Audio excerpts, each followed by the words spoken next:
SBS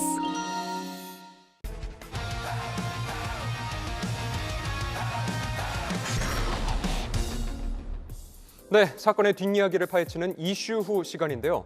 오늘은 생각하지도 못했던 곳에서 발생한 사고에 대한 이야기입니다. 네, 종종 도로를 통제하고 스포츠 대회를 열곤 하는데요. 네. 지난해 11월에 마라톤 대회 도중에 교통사고가 발생해서 실업 선수가 숨지는 일이 벌어졌습니다. 그날 도로 위에선 무슨 일이 있었던 걸까요? 지난해 11월 충북에서 열린 역전 마라톤 대회, 한 선수가 경찰차 뒤에서 달리고 있는데요. 이때 선수 뒤로 다가오는 1톤 트럭, 멈추지 않고 선수를 들이받습니다. 대회 도중 있어서는 안 될 사고를 당한 26살 마라토너 김종윤 선수. 너 잘 버티고 있는 거 알아. 정말 대단해. 누워서도 이렇게 달리고 있는 거. 너 자랑스러워? 다시 깨어나 전처럼 달리기를 모두 같은 마음으로 기도했지만 약 20일간 병원에 있던 그는 끝내 세상을 떠났습니다. 전도 유망했던 선수이자 사랑하는 막내를 잃은 지 석 달. 가족들은 지금도 눈물을 멈출 수 없습니다. 찾아와서 누나들이 키워줬으니까 내가 이거 하고 있지. 그때 그냥 우스갯소리로 넘겼는데 대답 좀 잘해줄 거야. 그렇게 생각해줘서 고마웠어. 바쁜 아버지를 대신해 누나들 손에 아들처럼 자란 막내 동생은 고된 훈련 중에도 틈날 때마다 가족을 찾았습니다. 시청 소속으로 뛰었던 김종윤 선수. 지난해 3월 열린 마라톤 대회에서 3위를 기록할 정도로 유망한 선수였는데요. 네. 앞길이 창창한 마라톤 유망주를 납득할 수 없는 사고로 잃었습니다. 가족들은 아직 그를 떠나보내지 못합니다. 제 동생이 맨날 옆에 두고 자던 애착 인형 같은 건데 버리고 싶지 않아요 아직. 종윤이가 집에 들어왔을 때 자기 물건 찾을까 봐 하는 마음도 있고 다시 들어올 것만 같아요. 훈련이 끝나면 언제나처럼 집으로 돌아올 것만 같은 막내. 마지막이 될 줄 몰랐던 만남이 떠오를 때면 다정했던 막내의 모습이 가슴 깊이 사무칩니다. 사고 나기 전에 3일 전에 제 생일 때 생일 축하해준다고 그때 이게 마지막에 했어요. 끝난 날 이렇게 날 데려오면서 그냥 봐서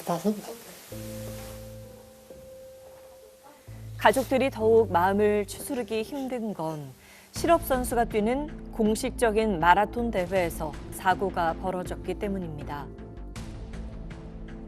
영상에서 보시면 끼어들기가 아니라 한참 달리다가 조수석 그 유리로 쳤는데 핸들 진짜 요만큼만 비껴가지지.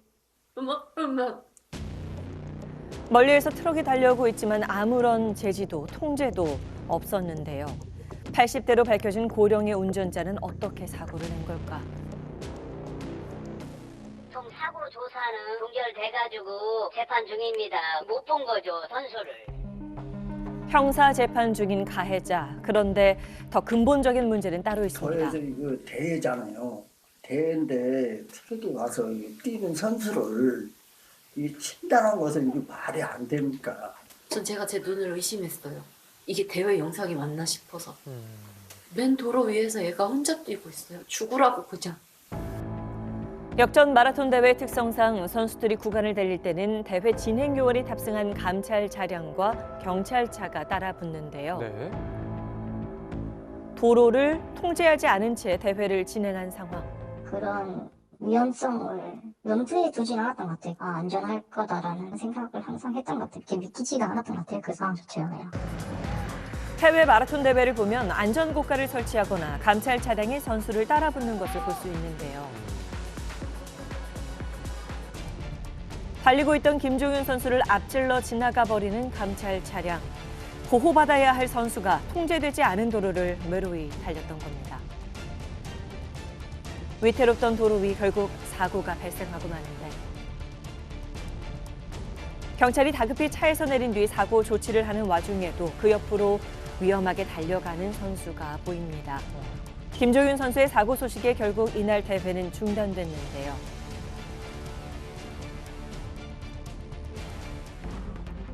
경찰은 사전에 교통사고 발생 우려가 있다며 통제 인력 부족을 지적했지만 실제 통제에 나선 건 계획보다도 더 적은 인원이었습니다. 주최 측은 사고에 대해 어떤 입장일까? 지금까지 44회를 이어오는 동안에 그래도 우리가 이제 사고 없이 잘 해왔잖아요. 우리는 그래도 완벽하게 경기를 하는 거예요. 우리는 조직적으로 심판원을 구성을 해서 배치를 해서 경기를 했음에도 불구하고 사고가 났다 이거죠. 현재 감찰원 1명만 검찰에 송치된 상태. 주최 측에서는 저희를 따로 찾아와서 죄송하다, 미안하다, 사과하거나 하는 것도 한마디도 없었습니다. 이렇게 대회하는 게 원칙이라고, 이 사고 영상대로 하는 게 원칙이라고.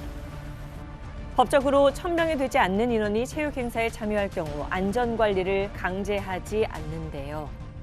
당시 대회 참가자 수는 362명. 주최 측은 사전에 사고 책임이 없다는 안내를 해두었습니다. 난 내 새끼가 지금까지 그렇게 뛰고 있는지도 몰랐어요. 누나 운동이나 너무 힘들어했을 때 이딴 거 하지 말라고 더 잡아댔을 거예요. 시청에 맡겨놨던 얘를 시신으로 돌려보냈어요. 진짜 수사받아서 처벌받아야 되는 사람 그들이 받게 해주세요. 주최 측의 법적 책임을 물을 수 있을까? 국민체육진흥법이 의무적으로 적용되지 않는다고 하더라도 차량들이 경기 주로로 침입해서 그 선수들을 충격하는 경우가 매우 높은 대회였습니다. 위험했네요. 육상연맹의 감찰원만 처벌되는 것으로서는 미흡한 상황입니다. 전반적인 안전관리 책임을 지고 있는 주최 측의 안전관리 책임자에 대해서도 형사 책임을 부담시켜야 될 필요가 있습니다. 제도의 빈틈에서 기본적인 안전도 보장받지 못한 채 달린 선수들. 이 사고는 일어나면 안 될 사고였습니다. 일어날 수도 없었고 일어나서도 안 됐고 안전이나 통제의 문제가 가장 큰 거예요. 너무너무 억울하고 비통하고 억울함이 좀 풀어졌으면 하는 것이 제가 아파라서 할 일이 그밖에 없습니다. 귀한 사람을 허망하게 잃은 사고, 다시는 반복되지 않도록 엄중한 처벌과 대책